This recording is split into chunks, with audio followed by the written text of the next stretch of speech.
Hello రైతు మిత్రుల ఈరోజు అయితే మనము ఒక కొత్త ఆలోచనను అయితే చూస్తూ ఉన్నాము.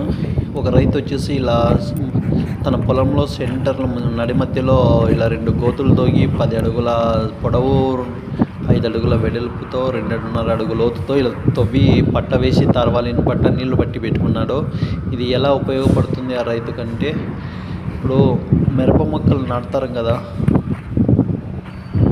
అలా పట్టుకోవడం వల్ల మిరప మొక్కలు నాటేటప్పుడు చాలా నీళ్ళు అవసరం ఉంటుంది.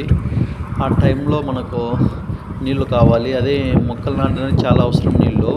ఇప్పుడు ట్యాంకర్ కానీ ట్రాక్టర్ కానీ పెట్టుకోవాలి అంటే డబ్బులు ఎక్కువ ఖర్చు అవుతాయనేసి ఇలా ముందే గోతితో ఇవి నీళ్లు పట్టుకున్నాడు. ఆ తర్వాత అలా మొక్కలు నీళ్ళు పోసుకుంటా మొక్కలు నీళ్ళు పోస్తా మొక్కలు నాటేస్తూ ఉన్నారు. ఇలా ఉపయోగపడుతుందండి. మీరు కూడా ఇలా ట్రై చేయండి, ఖర్చు చాలా తగ్గుతుంది. అన్నదాత